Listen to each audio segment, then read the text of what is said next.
Saudara, Kabupaten Ende merupakan salah satu kabupaten yang berada di Provinsi Nusa Tenggara Timur, NTT. Kabupaten ini dikenal dengan beragam potensi wisata dan juga kekayaan warisan budaya yang memesona.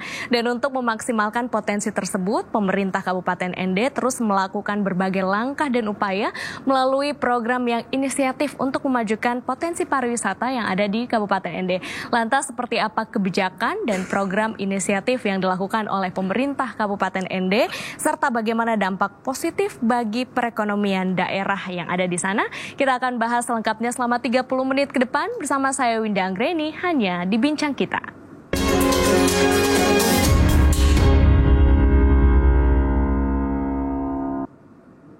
Dan saudara, untuk membahasnya saya sudah kehadiran narasumber Bupati Ende Provinsi Nusa Tenggara Timur, Bapak Jafar Haji Ahmad. Halo Pak Bupati, apa kabar? Baik, alhamdulillah baik. Luar biasa, selamat datang di Bincang Kita ya Pak Bupati. Siap. Pak Bupati, berbicara mengenai Kabupaten Ende yang berada di Nusa Tenggara Timur, dikenal dengan potensi wisata alam, wisata budayanya juga. Boleh dijelaskan keberadaan Ende seperti apa? Jadi Ende itu salah satu kabupaten di Provinsi Nusa Tenggara Timur. Jadi kami ada 21 kabupaten, satu kota. Nah, Ende itu terletak di tengah-tengah Pulau Flores dengan luasnya itu 2.000 lebih kilometer persegi. Kemudian kecamatan ada 21, desa ada 255 desa, 23 kelurahan dan 830 dusun.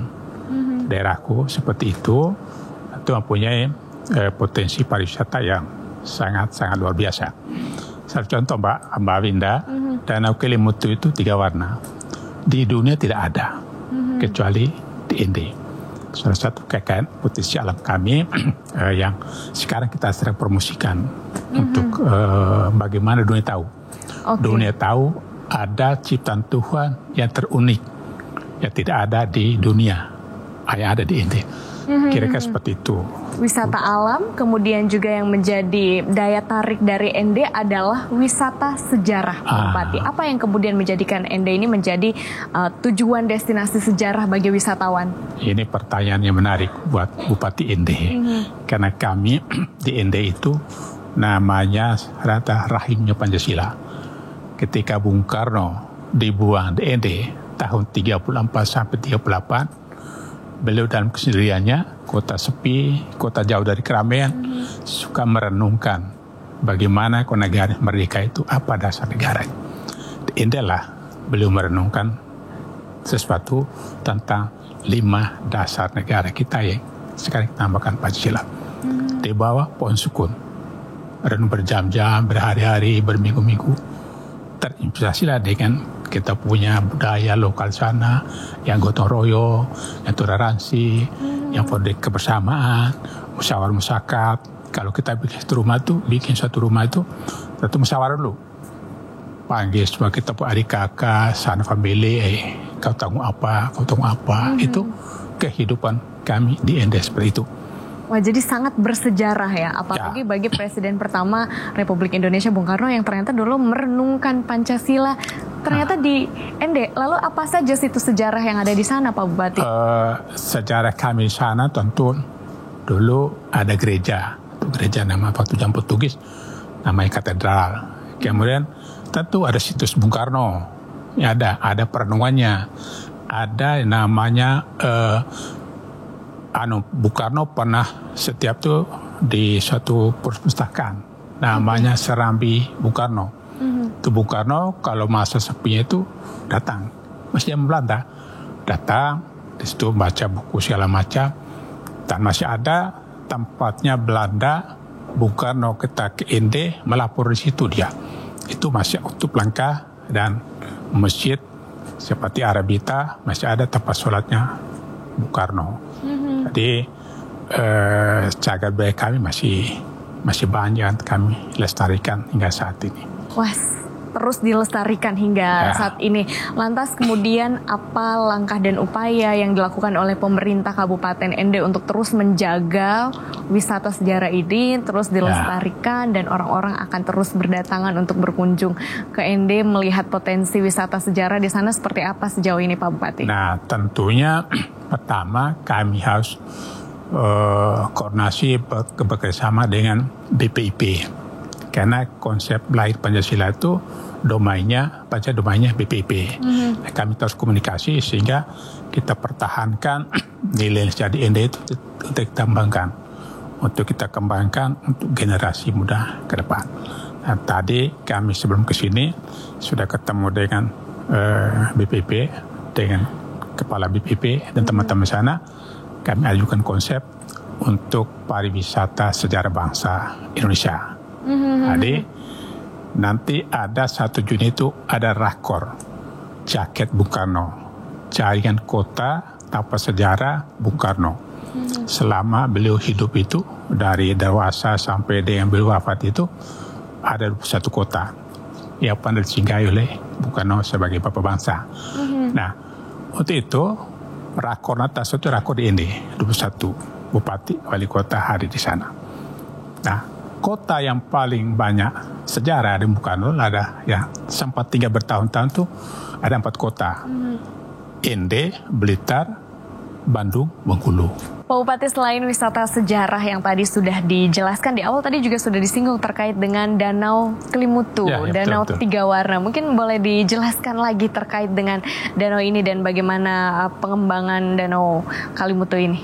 Ya, tertarik tadi saya kata mistiknya itu adalah di situ di 3 warna itu bersemayamlah roh para arwah yang telah melalui kita semua di sana tuh bersemayam di situ.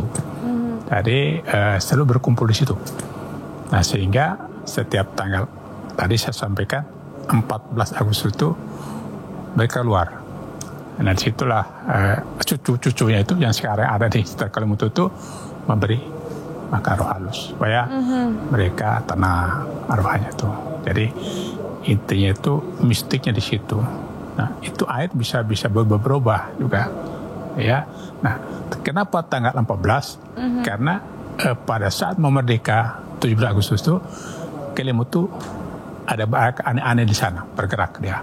Nah, sehingga para penyangga yang 17 ada tadi bergerak. Kenapa begitu? Ambil kesimpulan bahwa kita harus kasih makan kepada roh arwah tadi. Mungkin mereka meminta. Dikasihlah sesembahan itu tembabila mereka punya rokok, minuman minum adat segala macam dikasih sesembahan sehingga dia tenang kembali. Wah, masih banyak yang kemudian ingin saya tanyakan. Saudara, kita akan lanjut lagi usai jeda berikut ini. Tetaplah bersama kami di Bincang Kita.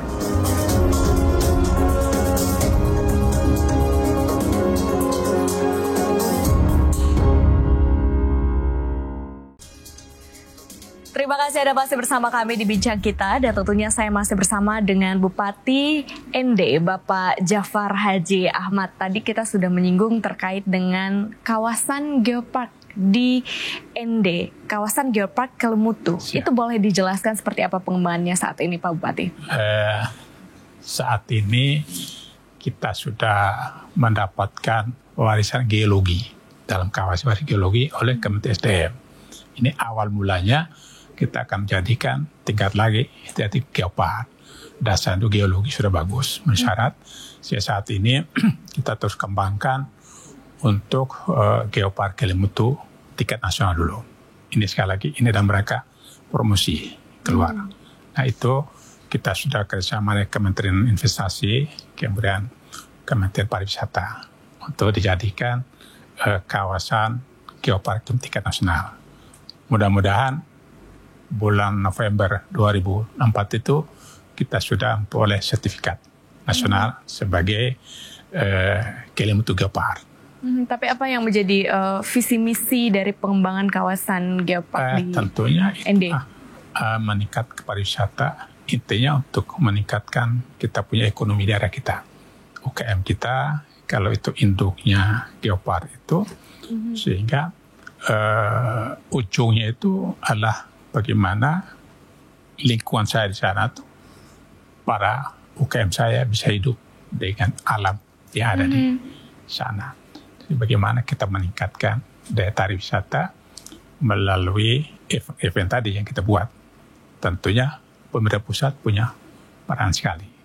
Nah, nanti setelah dapat nasional, setahun 2 tahun kita harus ke UNESCO. Daftar UNESCO sehingga jadi itu menjadi tingkat dunia. Nah, kalau tingkat dunia, insya Allah mudah-mudahan Ende akan jadi hebat. Jadi sekarang targetnya adalah tingkat nasional terlebih dahulu dan targetnya di November tahun ini ya. Nasional tahun ini 2024. Ya. Nah mungkin setahun 2 tahun lagi kan ada penilaian. Betul. Sedikit ketat sekali tuh. Lalu upaya konservasi alam terkait dengan kawasan Geopark Kelimutu ini seperti apa sejauh ini? Tetap kita ini kan berapa 5 hektar lebih kalau tidak salah itu konservasi tetap berada di bawah Kementerian Kehutanan. Di daerah itu daerah Taman Nasional yang konservasi dijaga betul oleh Kementerian Kehutanan. Kami hanya buat tanah saja, membuat event, membuat promosi segala macam. Kami daerah untuk mendatangkan pariwisata tadi itu. Nah tentu pemiliknya adalah Kementerian Kehutanan. Jadi konservasi segala macam itu terpelihara dengan baik dan sangat baik sekali. Oke, tapi di sekitar kawasan Geopark Kelimutu itu selain adanya Danau Tiga Warna tadi, apa saja yang menjadi daya tarik bagi wisatawan? Mungkin flora fauna atau apa? Seperti apa Pak? Ini yang menarik ini, Mbak Winda. Jadi tidak hanya warna saja, tapi fauna flora dia tuh sangat indah. Ya seperti misal fauna itu ada burung elang Flores, gerugiwa kita bilang tuh. Gerugiwa itu mirip burung Garuda itu. Oke. Sangat mirip sekali. Dan suaranya bagus. Nah, burung itu hidupnya hanya di daerah Kelimutu. Satu kecamatan yang ada di sekitar Kelimutu.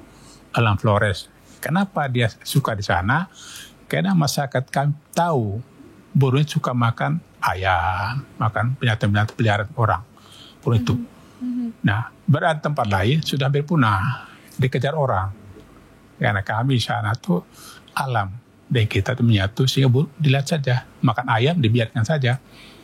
Jadi dia tetap di situ, dia burung itu, elang Flores namanya itu. Nah, teman-teman kalau ke sana tuh ada tempat-tempat dia cari makan. Dibiarkan oleh para toko-toko ada satu situ tuh, sehingga makan ayam. Siapa di situ anak ayam, biarkan saja. Burung itu bersahabat ya. Kita salah satu contoh seperti itu. Dan lagi burung-burung kakatua, burung apa segala macam itu banyak di sana dan terjaga betul, tidak boleh di apa-apain. Nah kalau Mbak pindah ke sana pagi hari itu indah sekali.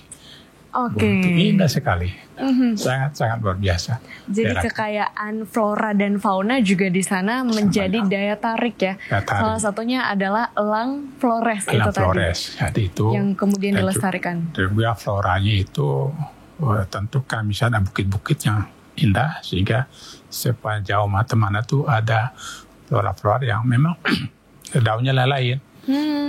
Katakanlah kemiri misalnya, daunnya keputih-putih. Tila tuh ada putih-putih, jadi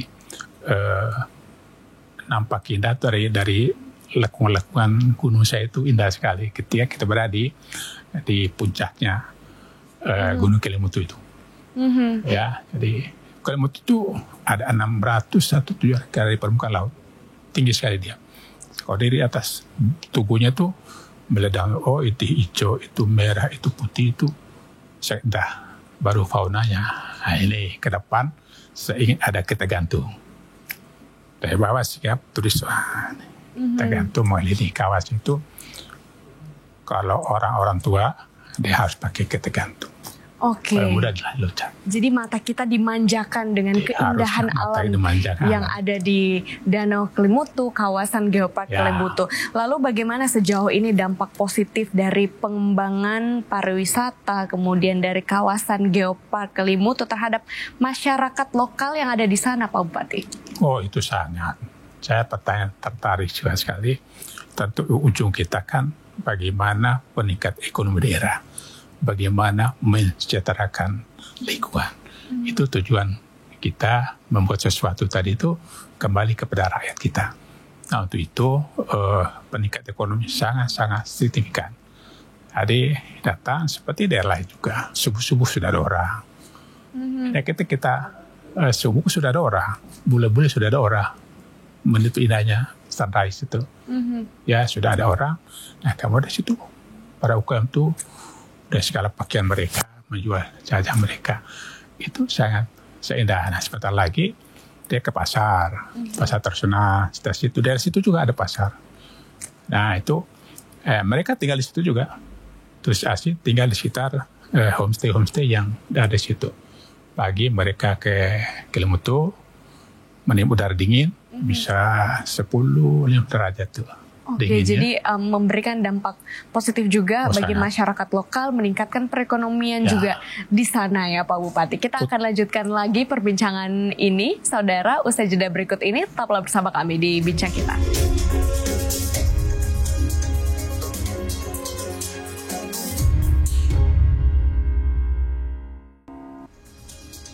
Terima kasih Anda masih bersama kami di Bincang Kita dan masih bersama dengan Bupati Kabupaten Ende, Bapak Jafar Haji Ahmad, yang tadi juga sudah menjelaskan bahwa ini berdampak positif ya dengan adanya pengembangan pariwisata yang ada di Kabupaten Ende.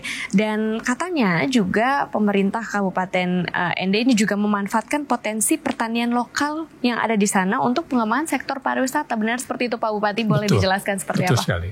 Jadi gini, Kelimutu itu ada tuan-tuan adat kita, penyangga Kelimutu itu ada 21 kepala adat yang berdiak, ada komunitas-komunitas itu. Nah itu secara sejarah mereka yang miliki itu. Sejarah.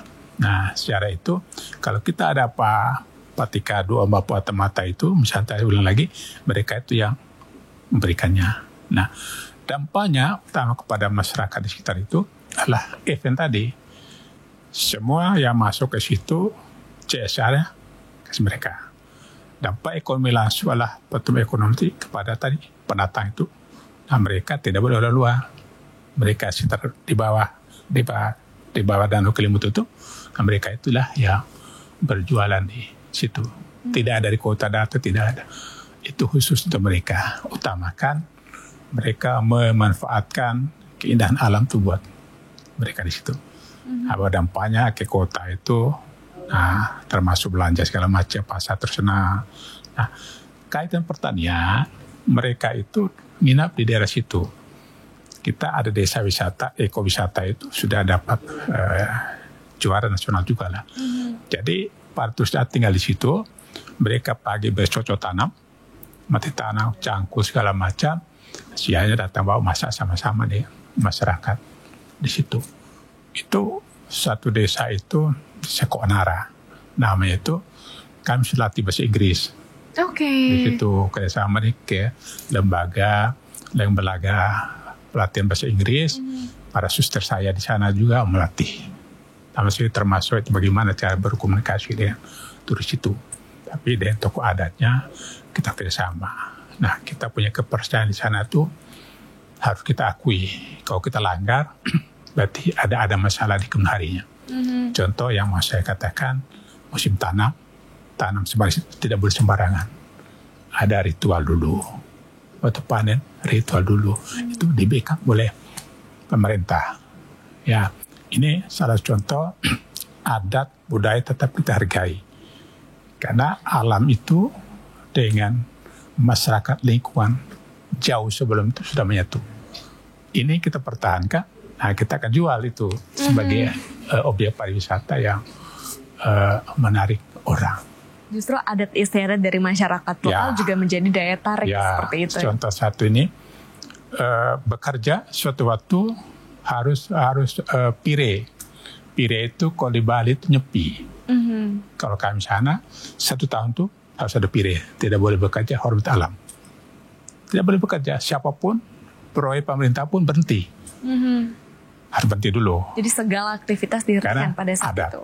Wargati. Nah itu terus kita pelihara sehingga hubungan antar pemerintah dan tokoh-tokoh ada jadi ada keseimbangan. Jadi tidak saling menghargai sehingga ini dibangun dengan penuh toleransi tadi. Oke, seimbang dan juga saling menghargai, dan ini juga bisa mengundang ternyata wisatawan untuk datang. Lalu kemudian yang juga menjadi salah satu program dari pemerintah Kabupaten Ende adalah pembangunan sumber daya manusia. Seperti apa pembangunan SDM di sana? Nah, ini kan juga pasti akan berpengaruh terhadap sektor pariwisata. Ini dia itu harusnya kalau kita bisa pariwisata, industri pariwisata harus didukung oleh SDM yang mumpuni. Tidak bisa alat saja. Nah, kami punya program perbanyak SMK pariwisata, banyak SMK wajib berbahasa Inggris. Kemudian ada pelatihan yang kerjasama dengan Bali, karena Bali itu adalah dunia. Nah, bagaimana cara kita menjual atau lembaga pendidikan di Bali itu masuk Ende, pelatihan, keterampilan, baju juga, pasar banyak di sana. Jadi peningkatan SDM itu memang program prioritas kita untuk menunjang industri pariwisata. Jadi pertama itu sekolah-sekolah di sana orientasi ke pariwisata. Nah, yang kedua bahasanya harus ikut Cina, Mandarin, harus Inggris, harus itu mutlak. Ya. Nah, ketiga wisata kampung, tapi terutama tadi saya bilang Konara itu harus orang ini harus anak orang tua minimal berbahasa Inggris untuk komunikasi dengan para turis. Jadi kita sudah bersama dengan lembaga-lembaga di Bali atau di Bajo yang tingkat-tingkat Lombok. Karena kami di sana itu terbuka banget itu. Kapal Roro saya untuk sifatnya untuk pariwisata itu setiap minggu itu ada Ende, Bajo, Lombok, Bara. Oke. Nah ini jalur pariwisata. Jadi kami harus meningkat SDM, saya setuju. Jadi prioritas kita tuh kalau kita industri pariwisata, SDM, sekolah-sekolah, SMK, mana yang untuk berhubung. Penguatan SDM juga terus dilakukan. Lalu kemudian yang akan menjadi target kedepannya dari pemerintah Kabupaten Ende untuk keberlanjutan pariwisata Ende seperti apa Pak Bupati? Itu pariwisata. Nah tentunya kita harus ke pusat untuk duplikat pariwisata. Seperti contoh di pariwisata ada yang namanya desa kreatif, ada desa ada desa pariwisata itu ada. Nah itu kita matchingkan antara pusat sama daerah. Nah, sehingga lalu arus wisatawan Ende beri kontribusi berapa dari pemerintah pusat. Nah kita kekurangan kita punya fiskal daerah. Untuk pariwisata kan mahal, ya menjual sesuatu itu mahal. Apa menjual keindahan mahal. Untuk kita gandeng pihak swasta juga, CSR teman-teman dari BUMN, kemudian pariwisata juga punya program tarik. Nah itu kita harus buka channel kita sebanyak-banyaknya, terutama Kementerian Pariwisata. Oke, jadi semangat kolaborasi terus ditanamkannya untuk kemajuan pariwisata Ende. Terakhir Pak Bupati, apa pesan dan juga harapan yang ingin disampaikan oleh Bupati Ende terhadap kemajuan pariwisata di sana? Silakan. Tentu harapan saya sebagai Bupati Ende kepada para pendengar serta pendengar kami punya obrolan ini, datanglah ke Ende. Ende itu yang tidak ada di dunia dua. Kata pada alam itu Danau Kelimutu, kemudian sejarah tadi rahim Pancasila itu tidak ada di Republik ini kecuali ada di Ende. Indonesia bukan belum tentu jadi seperti ini ketika Ende tidak ada. Ende terinspirasi bukan kehidupan kami sana itu nyaman, gotong royong. Jadi ini harapan saya, Bapak Ibu yang saya hormati, ketika obrolan kami di Wabinda ini, datanglah, tengoklah kita punya Ende yang sangat luar biasa dengan alamnya, budayanya, sejarahnya komplit sekali teman-teman sekalian. Jadi untuk itu sekali lagi Ende memang kita ingin jadikan jendela dunia. Kira-kira itu Mbak Wina ya. Baik, terima kasih Bupati ND Bapak Jafar Haji Ahmad sudah berbincang bersama kami pagi hari ini. Sukses selalu Pak Bupati. Amin. Dan juga bagi Anda yang ingin berwisata, salah satu tempat yang bisa Anda kunjungi adalah di ND karena ada wisata alam, wisata budaya, wisata sejarah, semuanya lengkap di sana. Ya. Kami akhiri perbincangan ini, saudara. Saya Winda Anggreni pamit undur diri. Terima kasih dan sampai jumpa.